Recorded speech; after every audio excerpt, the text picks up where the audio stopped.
What up everybody, welcome to a video on the Easy Chain Blades 2.0. Now many of you would have seen this already done on stream, but this is the actual full video showing you all the forms of the Easy Chain Blades 2.0. So what's new in 2.0? Previously the Easy Chain Blade builds was designed around Iceborne. Why? Because it's the first Omnicell that most slayers get familiar with, and it's designed to just help you guys get familiar with the game, get through the game. But the Easy Build 2.0 actually comes with the ability to vary its base. So I'm going to show you the base form, the catalyst form, which will be suitable for trials, and then we're going to do a combat demonstration, which was already done on the previous stream if you guys had checked that out. But for those of you that don't want to go through that or even look at the timestamps, this is the video that will just basically, show you everything. Okay, let's get through it. Starting out, you've got Savate's Pincers as your weapon. All right, you've got your Predator Cell, Pulse Cell in here. Oops, sorry, what? My screen going all flunky donkey. Sorry, folks, must have cleaned the place and adjusted my screens.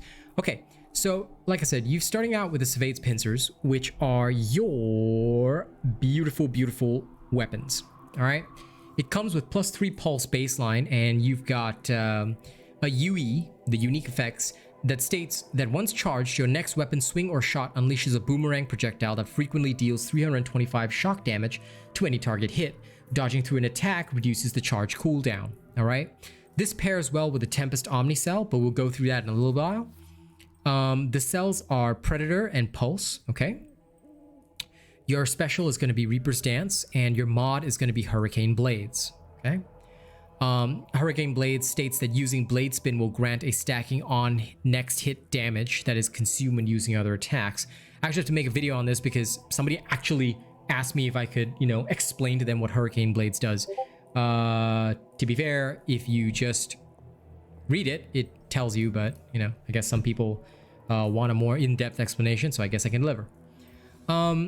Tempest will be your Omnicell of choice. However, you can also use this with Iceborne, which is fantastic. All right.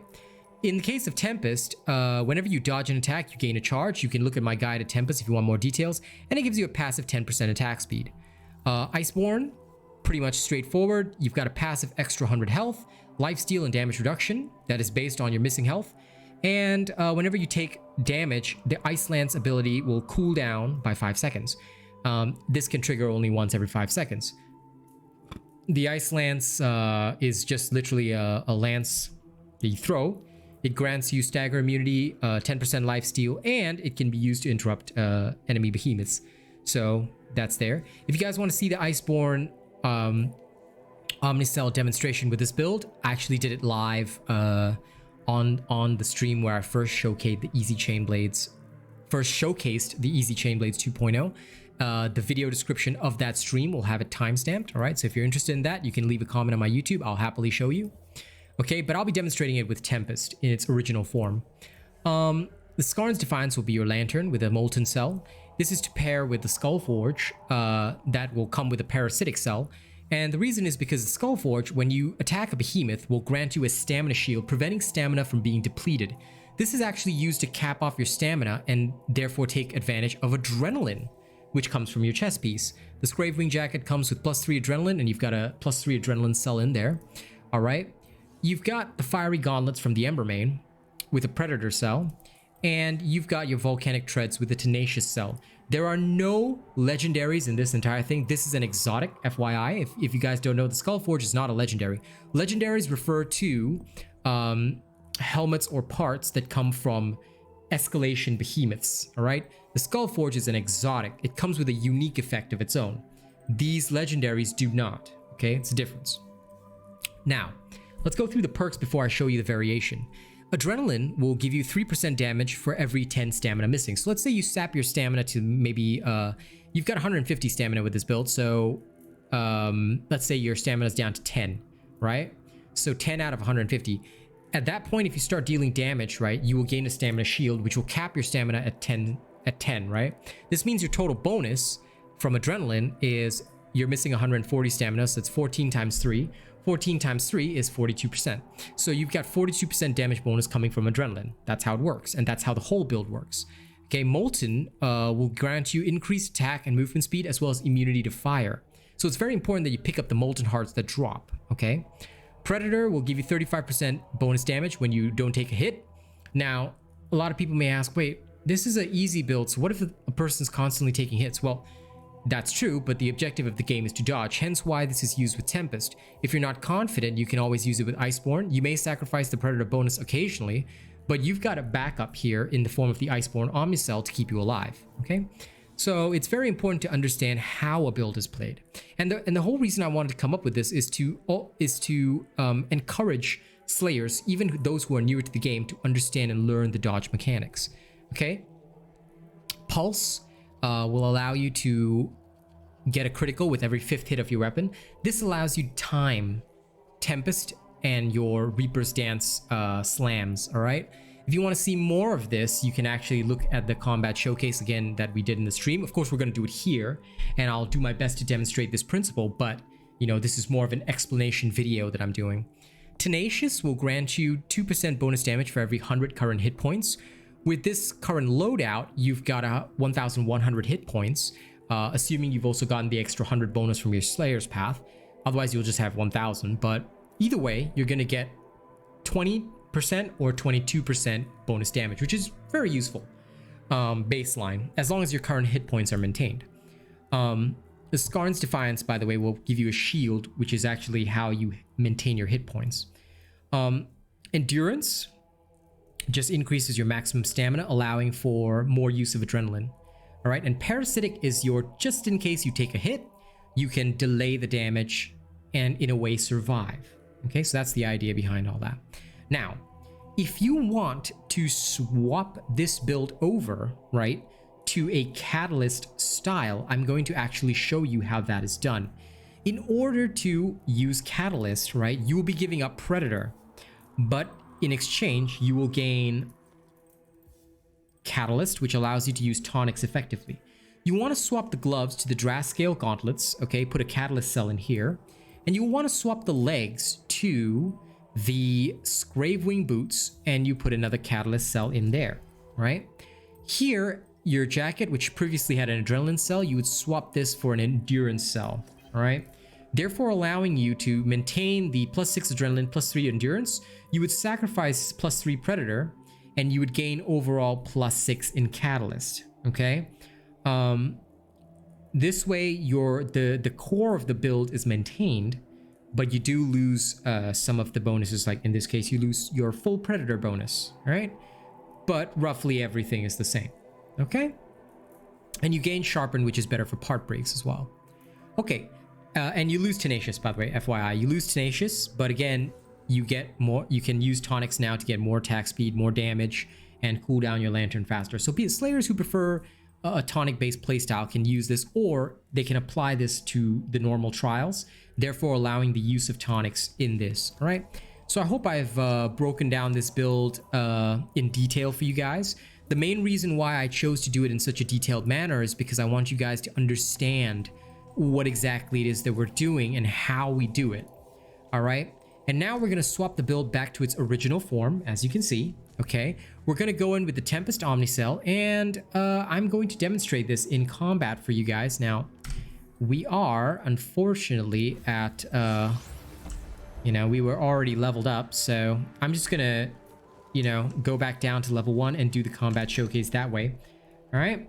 But I hope you guys will enjoy what it is that we're about to do, okay? So let me just go here. And of course, for those of you guys that have seen this already or you don't want to watch the combat showcase, that's okay. But I highly encourage you guys to do that because it will show you guys exactly how we do everything. All right. So thank you very much for that. I hope you guys will enjoy it and look forward to the new thank you scenes coming at the end of this video. Or rather, at the end of this video and then in next week's video. This video itself won't have those thank you scenes because we're preparing the new ones, especially because now we have somebody at the OnlyFan tier, which is very important to add in for proper thanking purposes. Okay, so in order to cover from my Slayer's Path bonuses, even though we're level 2 with the Chain Blades, we will actually be going all the way up to Thunderwatch, okay? And we'll be fighting whatever creature is there. Again, the reason for this, plain and simple, is that we have Slayer Path bonuses and we're already level 2 with the chain blades. Plus, when you've power surged your weapon and armor, you have more resistance than a normal Slayer would at the same level. All right. Since this is a fully finished build, we need to go a bit excessively beyond the normal combat range of 3 to 4 levels above you. Now, when you're talking about 3 to 4 levels above you, I'm compensating for my Slayer's bonuses, and that's why I'm bringing you guys to Thunderwatch, where it's 8 to 11, where the levels of the behemoths are 8 to 11 levels. Again, this would be the equivalent of fighting something 3 to 4 levels higher than you at the higher levels of gameplay.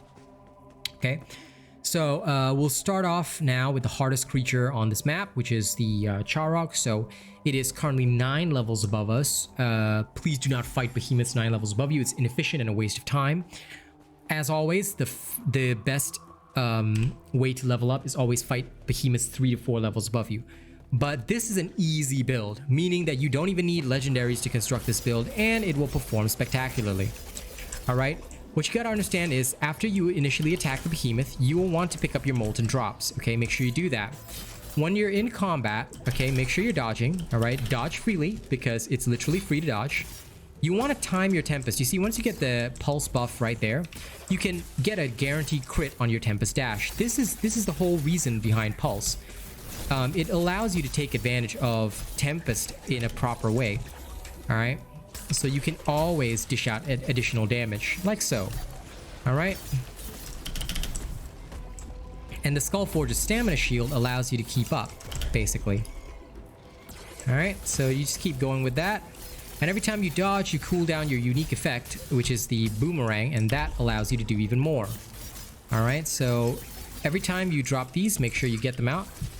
And if you're not sure on how to play the chain blades, just make sure to come by the streams or, you know, watch my tutorial. As you can see, even though we took 1 hit there earlier, barely any damage was taken, and this is from a creature 11 levels above us.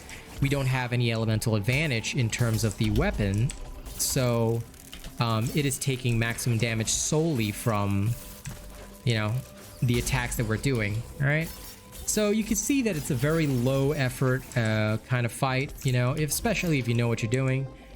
If you know the patterns of the behemoth in question, it becomes a very easy venture, even when it is very high above your level. What if we go to the lowest level creature on this island, which is the Nezaga? Allow me to demonstrate this very same build in action again.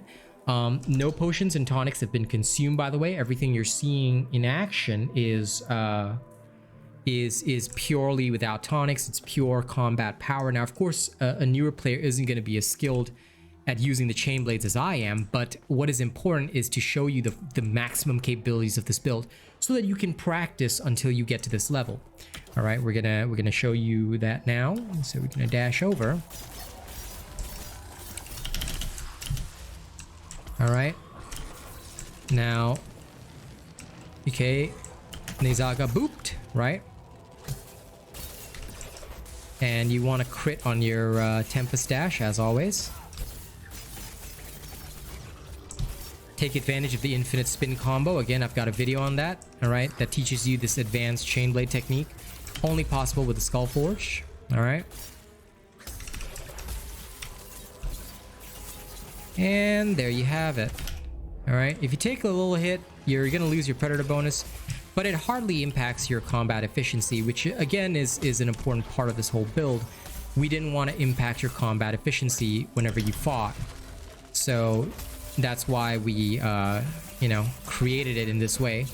And like I said, if you're afraid of using Tempest, you can pull it off with Iceborne as well, and you'd still be able to do the same thing. So, you know, don't hesitate to get into combat just like that. And you've killed the Nezaga. It is done and dusted. You know, thank you guys very much. That's it, video over. So for those of you that missed the stream, this is a refresher on the easy chain blade build. I hope you guys will enjoy it. I hope you guys will use it. The rest of the easy builds for Easy Builds 2.0 will be released and showcased over the next few weeks. So enjoy that. We're gonna bring all of that content to you very soon. I know it's hard when Dauntless doesn't really have any updates, so I thought about doing this for you guys because I figured it'd be something that newer players could get into, and also more, you know, advanced players. If they just want a bit of a challenge for themselves, try putting yourself in the newbie's shoes and see that we can make builds that are just as good. All right, there's some custom builds coming up soon as well. I've got all that work planned out, so look forward to whatever happens over the next week or so. And thank you very much for watching my video. Don't forget to like, share, and subscribe. If you want to get on our thank you list, please make sure you drop a tip via the link in the description of the video. Send super thanks on YouTube. You can join as a channel member, gaining access to various perks, or you can drop by the stream and send super chats. All right, our thank you list will be updated today, and then starting with the videos tomorrow, you're gonna see our whole new thank you list. Big thanks as well to Miss Eve and MJ Riffle as well on becoming the new only fan on the channel. So thank you very much for that, and look forward to our new thank you list coming tomorrow, guys. Much love, and I'll see your beautiful faces on the next video. Okay, y'all have fun. Y'all have fun.